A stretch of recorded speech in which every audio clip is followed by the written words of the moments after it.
Hey everybody, thanks for coming to the Scanner Spotlight webinar. We're Digitized Designs. I'm Patrick, Director of Engineering. I'm here with our newest engineer. I'm Somerset Bassett. Thanks for welcoming me to the team, Patrick. Yeah, of course. It's your second week with us. Yeah. Today's webinar is about the Artec Spider 2, this guy right here, and Artec Studio 20, which just came out a few weeks ago. Somerset has had a little experience with Artec scanners in the past, but not the Spider 2, except for the last about week. We've had him scanning a bunch of stuff with it, learning it, specifically some horse statues, which has been like some small, like clay, not full-size horse statues, but horse statues nonetheless. And so we thought it'd be cool to kind of, I'll be running the most of the webinar, but we'd have him on here for his point of view as somebody who's just learned the scanner. I thought that might be something helpful for those of you out there considering possibly if this is the right kind of scanner for you. And yeah. So we've got a couple different things to scan. We'll do some kind of basic demonstration of how the Spider 2 works, its basic workflow for how you can scan something, some of the cool new automation and like scanning process workflow tools in Artec Studio 20, and then kind of move on to scan some other stuff and just discussing the kind of things that this is good for and what it's not good at, and any kind of other information you might want on it. This is everything set up. This is the Spider 2. I've got it plugged up. It's got a power cord and a USB-C Thunderbolt cord. So that AC power is going to a little, basically laptop charger, like a brick plugged into the wall. USB-C going to my Thunderbolt port on my laptop here. This is the Pelican style case. Gives it a secure nest when you're not using it. Great way to transport it. And I imagine that fits on an airplane pretty easily. It is, yeah, it is under carry-on sized, so you can carry it on an airport, put it on the overhead bin, not have to check it. Yeah. So the way the Spider 2 works, fundamentally, it is a structured light scanner. So it's got a projector in the bottom corner here. These three cameras here are geometry cameras, and then this guy in the middle is the texture camera. So texture in the 3D world synonymous with color, and then those 6 LEDs to light up that texture camera. So when you have it pointed at something, it is projecting this light grid onto that surface. All the geometry cameras are watching that grid to see how it bends and deforms, and that's how it's able to accurately measure whatever's in front of it.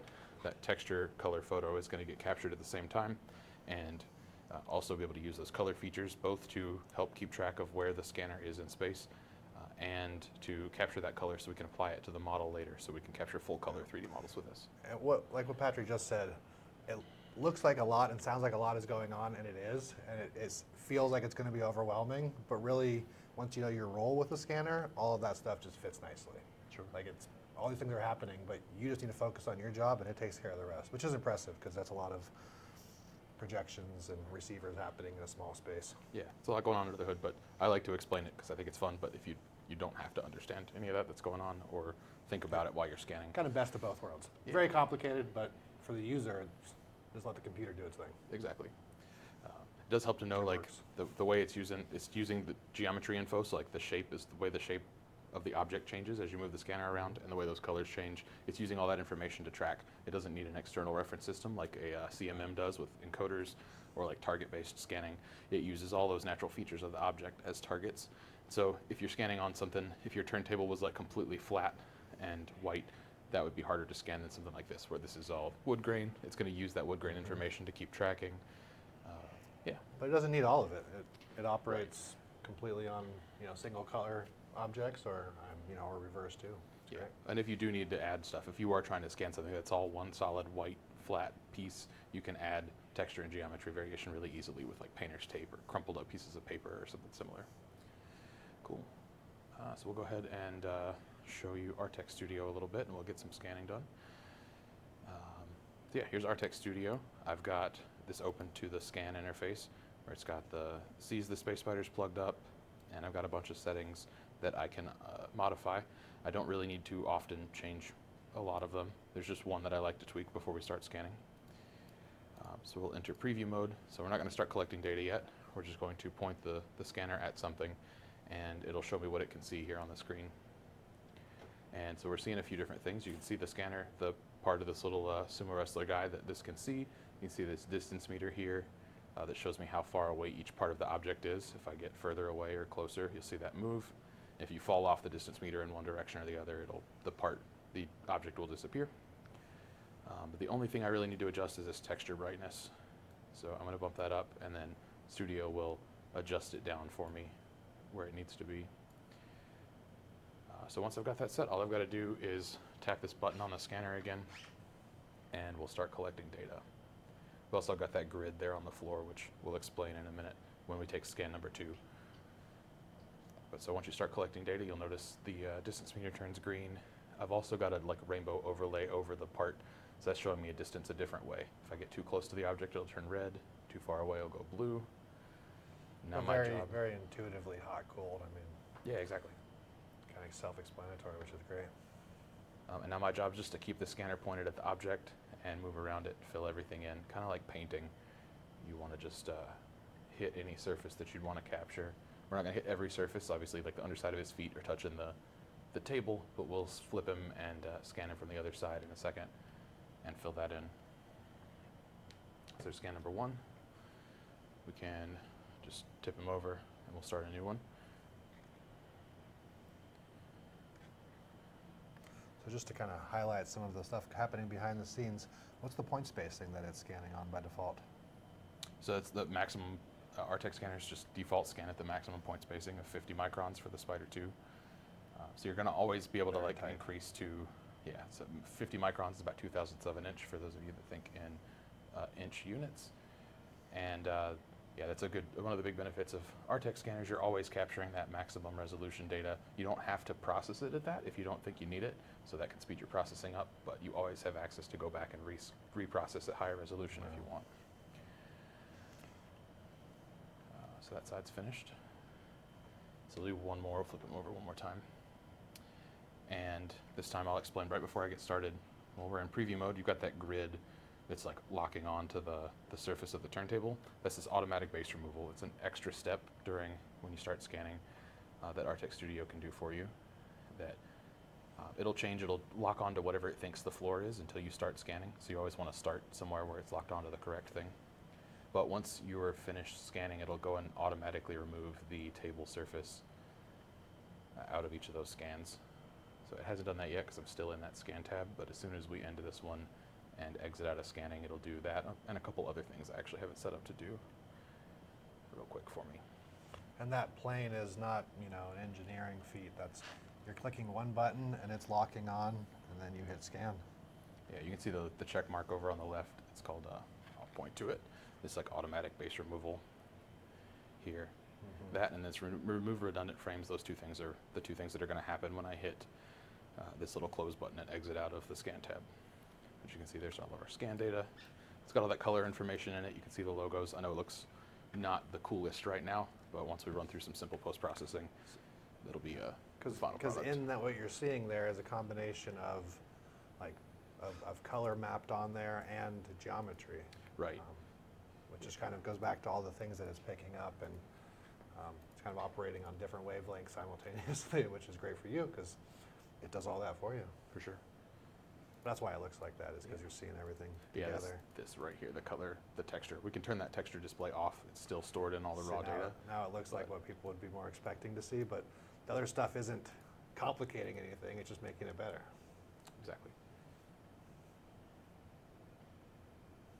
So we'll let this, it's doing base removal and some simple removal of redundant frames. So the Spider 2, the biggest difference between it and the Spider 1, if you're familiar with that, is that it's way faster. It's up to 4 times faster. I have it set to be about twice as fast right now. And that means you can move it faster, but that also means if you scan with the Spider 2 at the speed you're used to with the Spider 1, you'll capture about twice as much data as you'd expect to need. And so Artec Studio comes with now some features that can automatically compare similar frames together, and it'll get rid of extra ones that you don't need. So you don't have to speed up as much as the Spider 2 has. That might have been my biggest problem, was I gathered so much data because I'm used to having to go so slow with other tools. And once you kind of get your brain around the idea that it can move as faster than you can, you don't even need to do that. Exactly.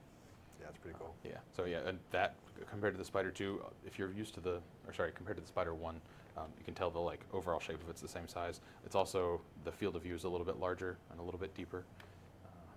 So if you're have a Spider 1, you're considering upgrading, it's very similar. You would get used to it very quickly. Just got a bunch of upgrades under the hood. So we're gonna run these through.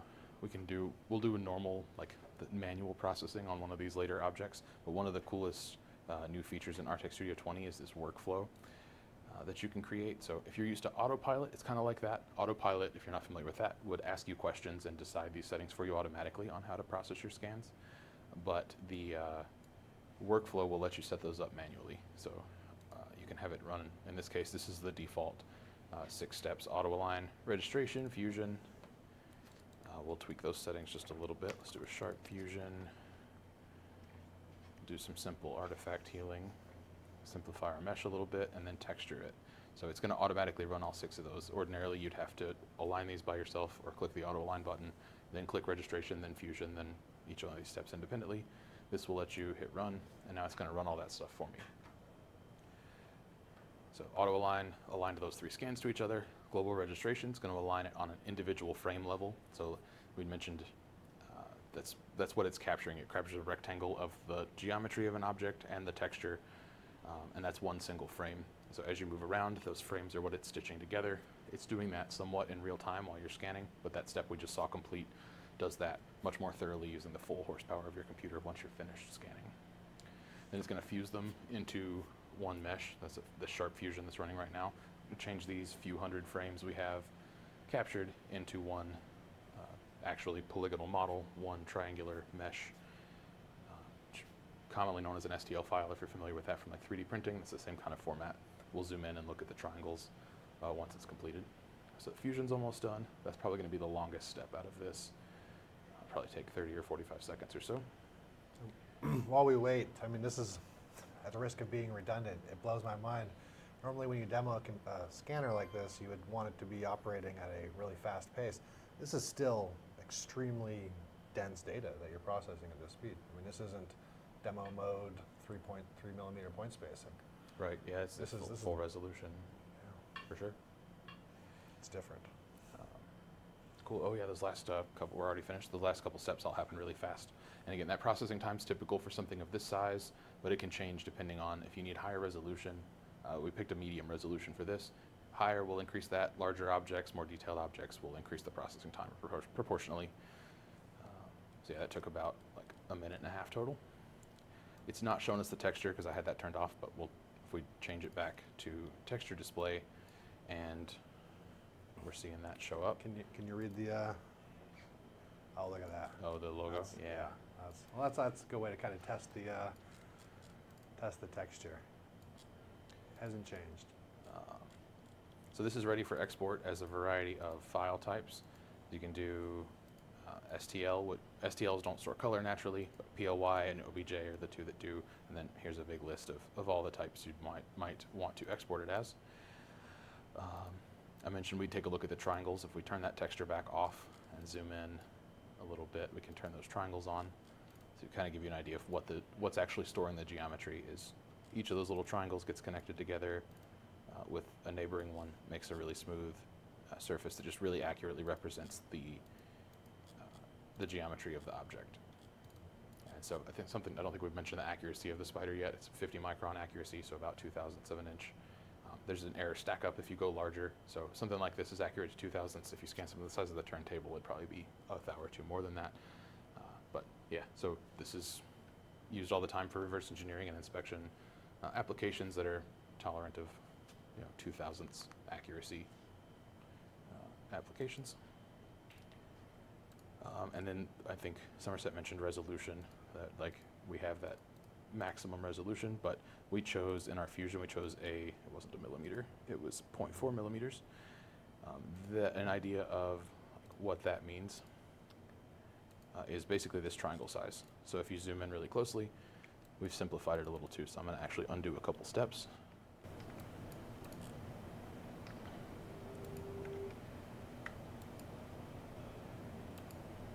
Go back before the see the smart mesh decimation working there, where there's more polygons in the underneath his chest, where it's describing an angle. Yeah, like higher curvature. And then it simplifies it to save computing power. Yeah. So here's that 0.4 millimeter. Before simplification, you can see those triangles are all really evenly distributed. That 0.4 millimeters, the average length of each of these triangles' edges.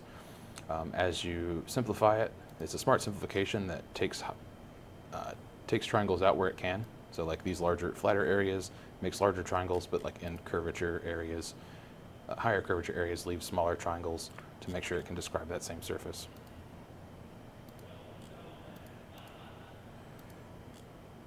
So yeah, this guy is ready to save off.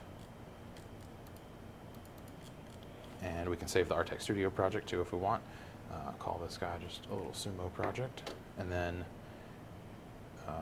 start a fresh one, and we can scan one of these other parts. You want to do this panel cover? Yeah, for sure. Yeah, so the next thing is this little like injection molded panel. I think it's like from a thermostat, but something really cool to Classic see. widget. Yeah, exactly. Got a bunch of little features on it, a lot of little nooks and crannies. We can see how the Spider does with that.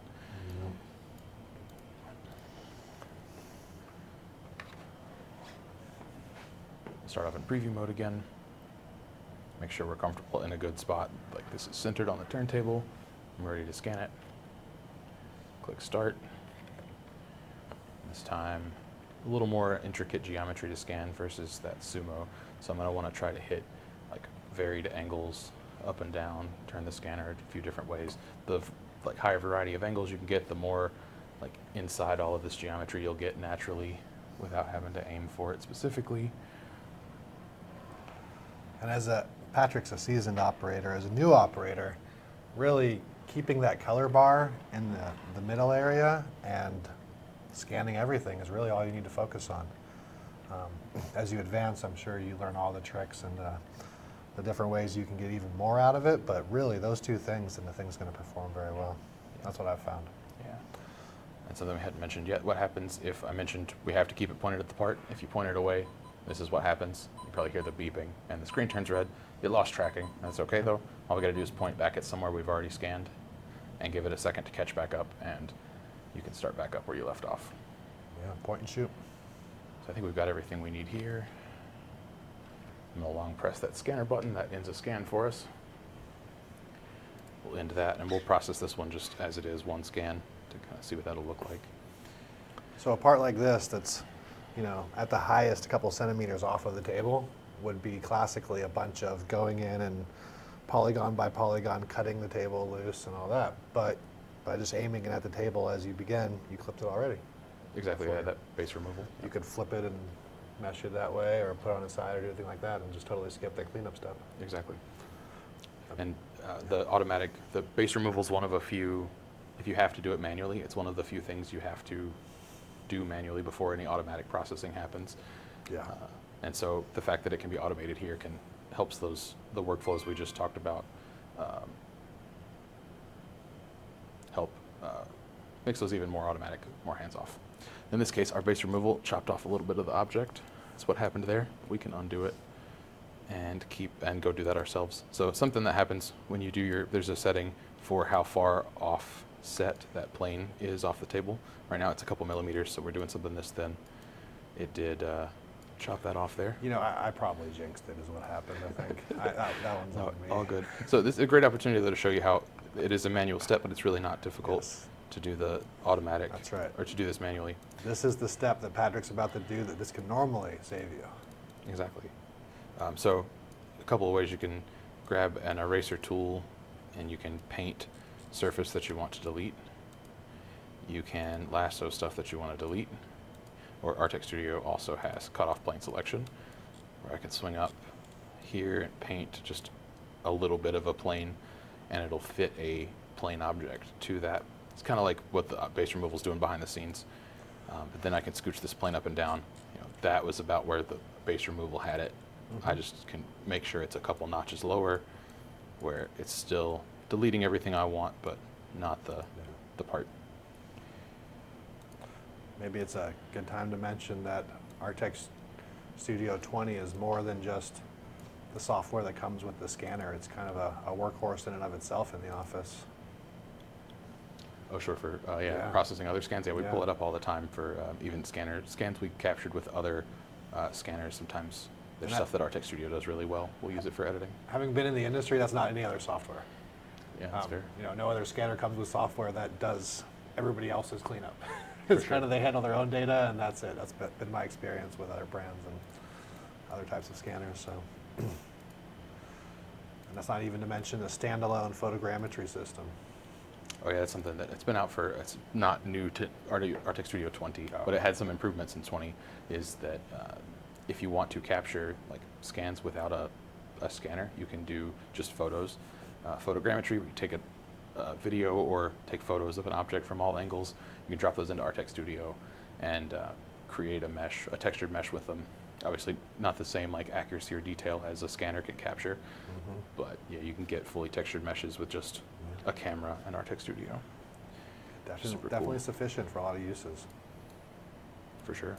Especially things that aren't super accuracy necessary, like 3D asset creation and stuff like that. So yeah, kind of some of the detail that's captured in there. Again, this isn't max resolution. This is about 0.5 millimeter. You can go all the way down to 0.1 with the Spider.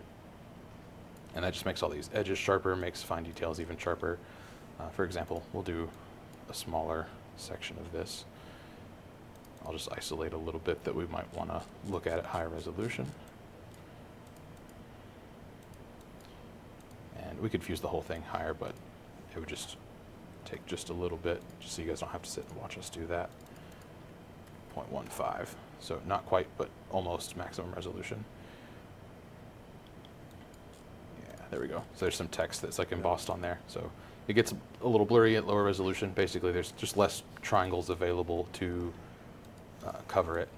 So triangles about the width of those, but if you switch to that's the higher resolution one. It's got the triangles are each a fifth of the same size, and so it has more of them to cover that same area. Which it needs, because that writing is barely coming up from the surface and also very small. Yeah, I love all the time Artec scanners especially will like capture something on the object that like I didn't realize was there. You're looking at it on the screen and then you got to pick it up and oh wow, that really is there. Cool. And I've seen that before in the industry with $150,000 very slow German scanners that take all day to get a scan. So it's interesting to see it in a small package like this that's accessible to everybody. Sure. Cool. So this would be a great example of like reverse engineering, or reverse engineering application. If you've, wanted to capture some stuff on here that, or make something that would made up to this very accurately, this scan could be dropped in, saved off as an STL from Artec Studio, dropped into reverse engineering software such as like Geomagic Design X, and then you can use it to create very accurate CAD models of this object or something that made up to it exactly, something like that. Inspection purposes, if you've got a CAD model of this, you can capture it with the Spider. It's accurate to 50 microns, and then you can drop this scan into something like Polyworks or Control X or even some of the basic tools in Artec Studio, compare it to a CAD model and get a visualization of exactly how well the two fit together, basically telling you how well the part was made. The other couple things we have here, kind of representative of different industries, some things that we see that are kind of unique to Artec, and the fact that they can capture color and very intricate geometries without any kind of targets. We see a lot of like education, academia, anthropology, that sort of thing. Forensics. Yeah, forensics. We do see a lot of like 3D asset creation. We got a lot of like companies that want to capture like shoes or other products that they want to make a 3D graphic, three-dimensional model of to be able to spin around on a website and have somebody like look on your phone, or even augmented reality, like view in real space on your phone, see how like this piece of furniture would look. So yeah, figured we'd show one of these little. This isn't the real skull. This is one of the like. I know anthropology schools use them as they're very similar to bone clones, I think they're called. So very similar to actual bone. We can scan this and as an example. We've got definitely a couple of, it was original Spider 1, but a couple of university customers that do exclusively this. They got a Spider 1 purely for scanning bones. And I believe that was like during the pandemic, scanning bones to be able to like, for students to be able to pull up a skull like this in like VR and spin it around and look at it, intricate parts of it, do a lab from home.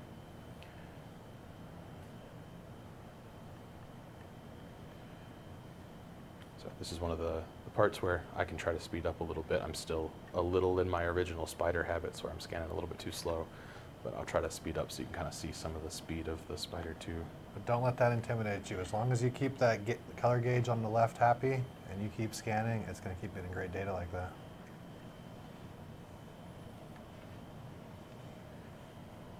My biggest thing has been learning to go faster.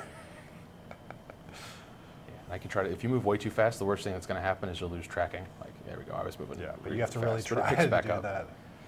From my experience, at least, I didn't have that problem at all. Say I don't need to capture this table, but I can, and I can show you kind of how quickly you can do that.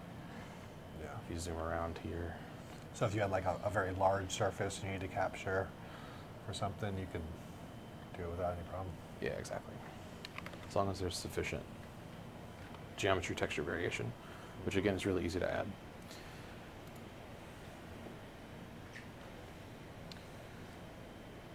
So we'll run through this. Run this through the post-processing steps one more time.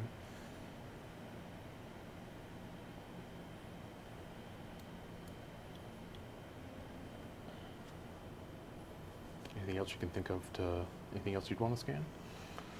Oh yeah. There's great applications for this. Another example, but it's kind of similar. Archaeological work.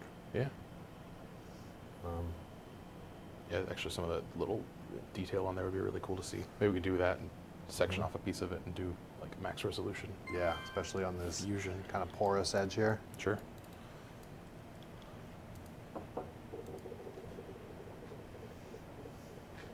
Here, I'll let you take over for that one too. All right. We'll see if the 2 days of scanning is enough, and it truly is, because this thing does all the work for you. We have some, there's blue tack under that if you want it. Something will, if you ever have something that won't sit flat on the turntable, we'll use this often, a little poster tack. Just in case I spin it a little too enthusiastically. Finish that one in a second, but I'll get you set up to go. Cool. It's ready for you. Okay.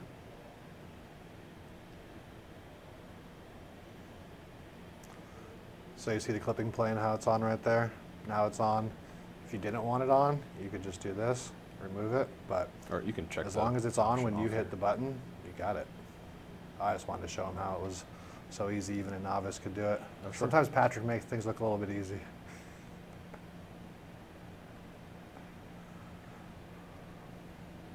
So once again, I'm going probably way slower than the scanner needs to go, but it's just a habit from using other systems where you always have to go slow and make sure they're able to get and process the data in time. With this Artec, it doesn't really seem to be a problem at all. And that's because I've got a lot of years of experience with other scanning devices, so I think without that kind of handicap, it'll be even more intuitive. Long pull? Yeah. And then you don't even have to go over to the computer and process. It's already begun doing its thing when I held down the button for a few seconds.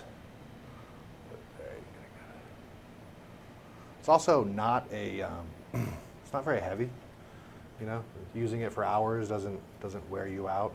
Doesn't feel like your shoulders are burning. For sure.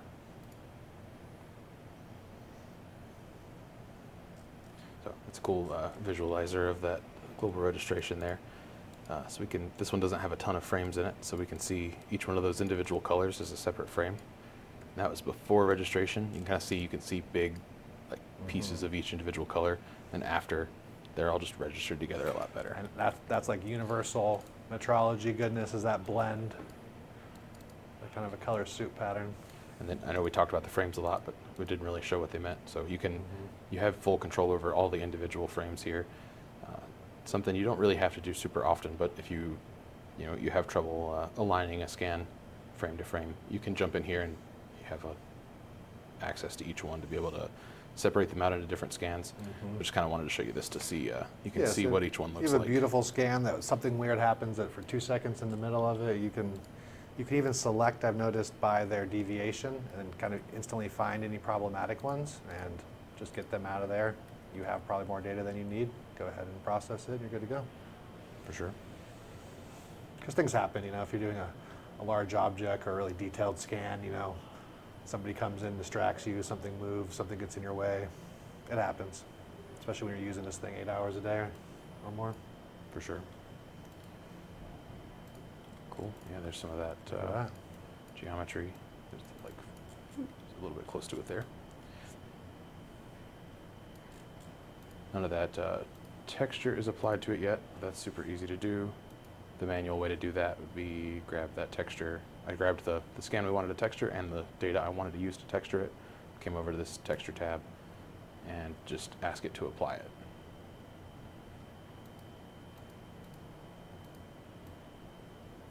There it is. All that colors mapped to all the all the right parts of the geometry. Something interesting I always like to show is if we save this off to like my desktop, for example, as bone.obj, it's going to save off a texture image that goes with it, and the way that it actually, what it's doing, part of that texturing algorithm is like unwrapping the scan. So if we go grab, these are the 3 files that it made for me. The obj is the geometry, so opening that in like an independent mesh software. It actually is pulling in the texture automatically, but that obj on its own is just storing that geometry. The obj, this image file that saves with it is all that color projected to a flat plane. So it's a very interesting. And that's what you're seeing when you kind of look at it in its raw form too, that makes it look so kind of a little bit overwhelming, is all this stuff is in the same space, but now you're splicing it out into 2 different views to help us understand. Exactly. I don't know if everybody understands how that works, and then it gets mapped on. Yeah, I think I actually might have skipped a step too. I Oh, did. okay.